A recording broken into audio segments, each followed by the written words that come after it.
The UFC needs to hire me as a matchmaker because when I tell you, I just absolutely cooked. We are post UFC 326 where my boy Charles Oliveira, as I told y'all was going to happen, went out there and gave Max Holloway absolute B2A for 5 rounds straight. We are going to start with Drew Dober, who had a massive knockout win over Michael Johnson. Little asterisk up there. They were talking about there could have been some money flowing around for one of these fighters in this fight,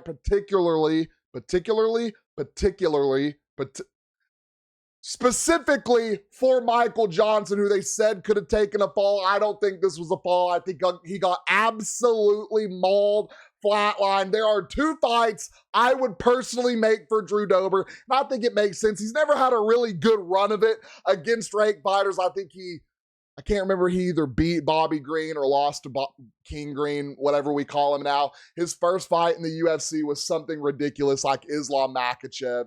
Correct me if I'm wrong. He's fought some ranked fighters. He has not had a good go of it. I would get him back up there, and I think 2 amazing fights for Drew Dober off the rip for ranked fighters. You either give him Ziam, who is coming off a disgusting knockout win. I can't remember if he had a fight after that knockout. He is ranked number 15, so I think this would be a good fight for Drew Dober. It would be an absolute banger. Or if you want him to go a little bit higher, Rafael Fiziev, who is on a little skid right now. I think he's lost 2 fights in a row, or he's like 1-1 loss, or he's lost 1, 1-1, lost 1, something along those lines. He fights absolute dogs. He fights like an absolute dog. Putting him against Drew Dober or putting Ziam against Drew Dober, this would be an amazing undercard, main prelim, maybe the fight that leads off a main card. It would be an absolute banger. Someone potentially going to sleep. Dober 2 knockouts in his last 2. And then you have a guy in Fiziev, I say Fiziev, and y'all always get on me about it. A guy in Fiziev that can go out there, knock you out, that can go out there, get knocked out. He has an amazing chin, one of the best chins in the division. Or Ziam, who just absolutely, I believe, flatlined someone his last fight. So personally, I would go with Fiziev for Drew Dober. I think that would be a great matchup.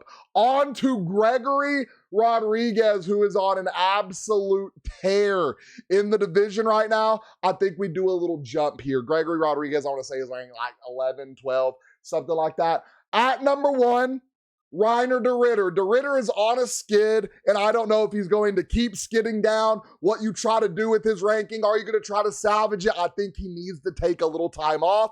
So I don't know if Reiner de Ridder's schedule can line up with Gregory Rodriguez, who is obviously just ready to get back in the octagon after a crucial, devastating win over, oh Lord, who was it? I can't remember who it was that he just beat. But I think Reiner de Ridder would be a good matchup. That would be a good jumping competition for Gregory Rodriguez, and it would be a good, we need to see where Reiner de Ridder is. Was the run fraudulent? Is he gassed out from doing back-to-back camps? The man fought a lot last year. Then, if you don't do Reiner de Ridder, Gregory Rodriguez has a loss under his belt to Jared Cannonier. Do you get him to avenge that loss? You know, Cannonier is a little bit above the rankings over Gregory Rodriguez. I can't remember the last time Cannonier fought, though. I want to say it was 2025. I do want to say coming off a loss, Gregory Rodriguez gets the get back against Jared Cannonier. And last but not least, the guy that just lost to Sean Strickland, Fluffy Hernandez. Now, this could be a massive matchup for both of the guys. It keeps Fluffy at the top of the rankings. Or, Lord, am I saying the right name? Anthony Fluffy Hernandez. Had to 100% check that out. You could keep a win over Gregory Rodriguez. Yes, it would be fighting down in the rankings for Fluffy Hernandez. But it's going to show you he is continuously getting better as a fighter, or it is going to propel Gregory Rodriguez up where you want him to be amongst the top 5 in the rankings. My favorite, we have Raul Rojas Jr. And I have been saying for him to catch John Jones, all the hype for Raul Rojas Jr. getting signed at what, 17, 18, the day he turned 18, something crazy like that. He has to start fighting competition. I said he is going to have a hard go of it when he gets into the top 10. Yes, he did just fight number 13, Rob Font, who looked absolutely terrible. Raul Rojas Jr. kept taking him down. And when I say I'm taking nothing away from Raul Rojas Jr., the takedowns were absolutely impeccable. I need to see him beat a guy devastatingly in the top 10. I have 3 names for y'all. At number 1, I've been talking about it. Peyton Talbot. Now, this could be a conflict with the UFC. You're wanting to build up Peyton Talbot. You're wanting to build up Raul Rojas Jr. If one of these guys lose to each other, it is going to massively set one of them back.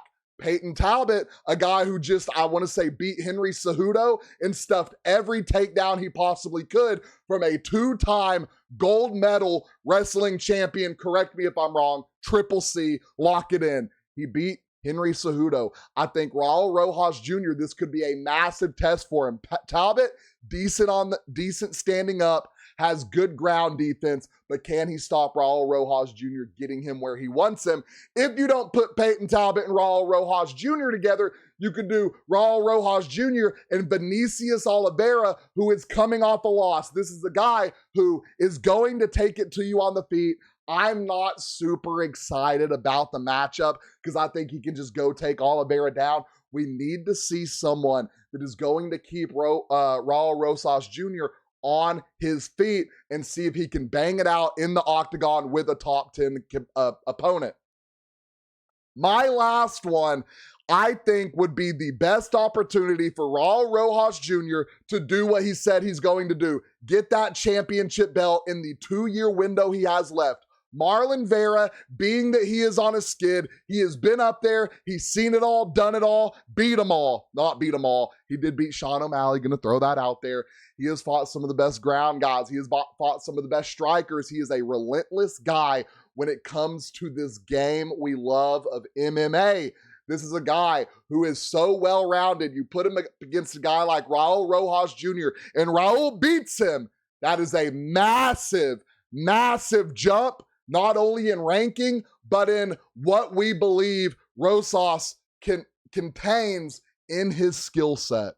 Because what Marlon Vera is going to do is he's going to show you how here's what I will say about Marlon Vera. He will take Raul Rojas Jr. into deep waters and into a new level that levels him up, and that's what we all want to see. I want to see him break John Jones' record. I need to see something decisive in the top 10. Next, we have, and I always butcher his name, dear Lord, and I'm sorry, Cal Barallo. I have 2 fights on the list for him. The top of this division is kind of all locked up right now. You got Izzy fighting someone. You got Sean Strickland fighting someone. Anthony Hernandez just came off a loss. You have Imavov, who's, there's just a lot. Him and Cal, Coy, Barallo, they've already fought. So you really don't run that back again. I don't think you do.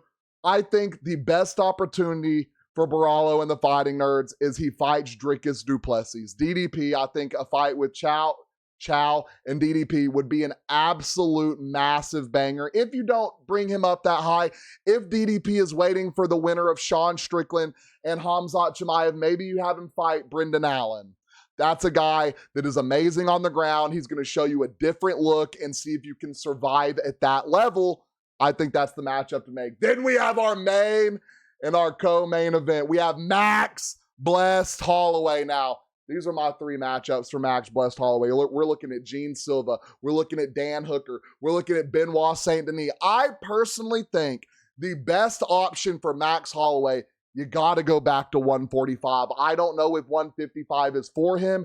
The massive advantage Charles Oliveira just displayed over him, Max Holloway seems very, very undersized for a 155 run.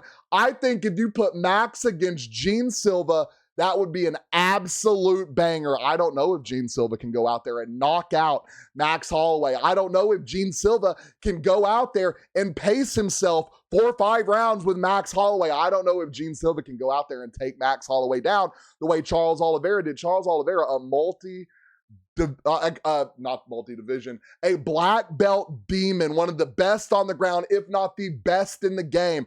I don't know if Gene Silva can do that to Max Holloway. I think that would be the test. Gene Silva goes out there, beats Max Holloway. You give him a title shot. The only reason you're not giving him a title shot right now, Lord have mercy, we have to get, what's his name, Elyavov and Lerone Murphy. They got to hatch it out. Winner of that, title shot. That has to happen. Gene Silva, Max Holloway, make it happen. If you don't make that happen at 145, you got Dan the Hangman Hooker. And I get it. He's coming off a loss, maybe 2 losses. I can't remember. He's been on a little bad skid lately. That would be an absolute war. Dan the Hangman Hooker and Max Holloway, inject 5 rounds of that directly into my veins. And last but not least, Benoit Saint Denis. He's slowly making his way back up the rankings. This is a dude that if he cracks you right, you are going down and you might potentially not get back up. So you're in that ambulance wondering what happened. So those are my 3 for Mad Max Holloway. And last but not least, our BMF champion, Charles "Do Bronx" Oliveira. And when I tell you, I absolutely cooked with these matchups. Hit that like, hit that subscribe button. At number 1, the one I want the most, I want Charles "Do Bronx" Oliveira to get his rematch with Arman Tsarukyan, who, when I tell you, has been devastating people in wrestling lately. I want to see Arman and Charles 5 rounds. I am so locked in that Oliveira would maul Arman Tsarukyan in a 5-round fight. I would put every penny I have on it. Charles had him at the end of round 3. If there were 2 more rounds, I'm putting everything I got in the bank on Charles "Do Bronx" Oliveira. Y'all know I'm in it with the ring rust. I mean, I gotta see Arman get back in there and do something. Charles Oliveira, 5-round fight. Arman Tsarukyan, lock me in. If you don't go that direction, I know someone else who needs a fight for a BMF title because they're going to have to get back in line because they just took a devastating loss to Justin Gaethje. Oh, Patty the Baddie against Charles Oliveira would feed generations. A guy, and it's hard to put any guy on the same level as Paddy Pimblett on the ground, or as Charles Oliveira on the ground.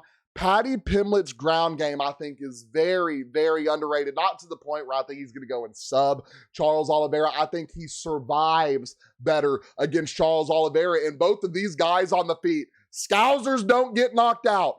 Oliveira possesses power, I think, in his hands that a lot of people don't understand that he has. I think he is potentially one of the hardest hitting 155s in the division. I would love to see Patty the Baddie and Charles "Do Bronx" Oliveira go at it. And last but not least, we have Mauricio Rufy with a fight coming up against Michael Chandler. When he inevitably goes out there and wins that fight, I think you could potentially put him in a fight against Charles "Do Bronx" Oliveira. If he beats Charles, it's a passing of the torch moment. If Charles retains the BMF title, I think you have to give him another shot at Ilya Topuria. I do want to see Ilya Topuria move up and fight Islam Makhachev personally, but we'll see how that goes. These are my matchmaking opportunities. UFC, hit me up. If you think there are some better opportunities for any of these fighters, let me know down in the comments. If you think I absolutely cooked, let me know down in the comments. Don't forget, like and subscribe.